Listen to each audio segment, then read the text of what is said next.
Okay, so I think in this modern world, it is getting harder and harder to really accept certain narratives, to go along with them when it seems like there is so much evidence to the contrary.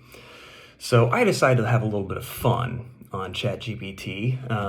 Well, it wasn't that much fun. It was actually heartbreaking, and unfortunately, it confirmed basically what we all know. We just don't want to talk about. So I'll just get into it.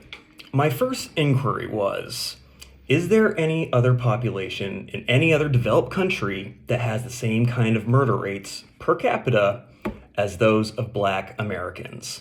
And I said that I want a simple number-based answers. I do. That's what I wanted there. We can argue nuances all day, but these are numbers. So let's look at the numbers. All right, so Black Americans have a homicide victimization rate of roughly 21.3 deaths per 100,000 people across all ages. Among Black males, especially young men, the firearm-related homicide rate can exceed 50 per 100,000 per year in some age groups. Okay, let's compare these to some other developed countries. The United Kingdom sits at about 1.1 per 100,000. Most of Europe, anywhere between 2 and 4 per 100,000. Other high-income nations outside the US, under 3 per 100,000. Okay, now let's compare, are there any similar populations in developed countries?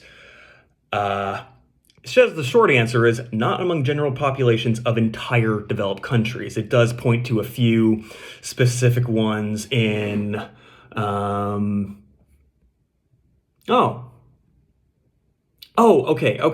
in Canada, it does show that there may be some elevated homicide rates in some indigenous populations, but they are said to be far below 20 per 100,000. So keep that in mind. Now, if we look at not so developed nations, we start to see some similarities. For example, Jamaica, Honduras, Haiti, South Africa. We got about, we have above 20 per 100,000. Okay, that makes sense. These are certainly not developed nations. And again, okay, there is no again. We're just gonna keep on going. And by the way, I'm sorry. Haiti. My brain just kind of filled in Haiti. It's not on there. It's Jamaica, Honduras, and South Africa. But I think you guys get the point. I would be really fascinated to see what Haiti is, though, if they even have numbers. So here we go. We're going to do a little summary. Once again, Black Americans overall, 21.3 out of 100,000. Higher for young males, over 50 in some age groups. The U.S. total population, 6.8. Still pretty high for a developed nation. Very high, I would say, for a developed nation, but, it's about a third of the Black population, the total. So, yeah. Developed countries, national averages, typically less than 5. Most non-U.S. subgroups, high-income countries, generally far lower than 20 out of 100,000. So, let's now go on to, my inquiry was, compare victims of black violence versus white supremacy on Black violence. Okay, so obviously I think it's no surprise that 85 to 90% of Black homicide victims are killed by Black offenders. That's not exactly unusual. I think for white folks it's maybe not quite as high, but I think it's around 80%. It's obviously people generally kill who they live around, so that makes sense. But here's where it gets a little bit different. Black homicide victims per year, roughly 8,000 to 10,000.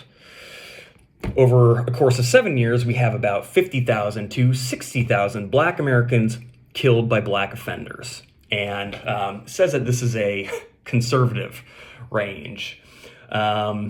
Okay, now let's look at white supremacists on black homicide victims. This is all eras. So I'll get into there are some nuances here, obviously, but I'll get into those later. So documented lynchings of black Americans was about 4,000 over 65 years. Annualized peak during Reconstruction, about 100 to 200 per year. This includes KKK and broader white supremacist terror. Post-civil rights era, modern racially motivated murders of black Americans by white supremacists was in the dozens, not hundreds. On the order of about 1 to 5 per year nationally. Over about 57 years, well under 200 total.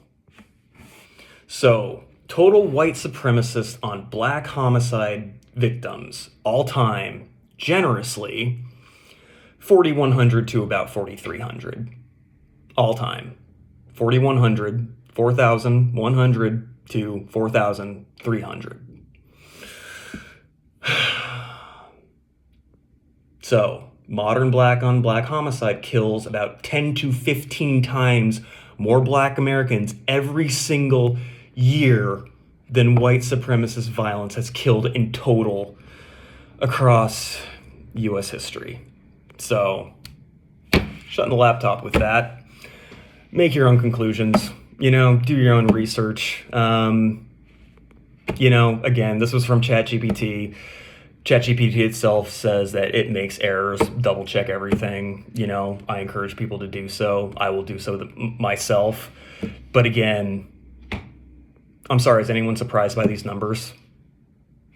If you have eyes, ears, is anyone surprised?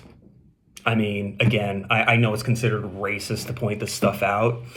That's fine if you want to think I'm a racist for this. I don't care. Because again, this is not about skin color. This is not about being black or white or whatever. This is about culture. This is 100% culture.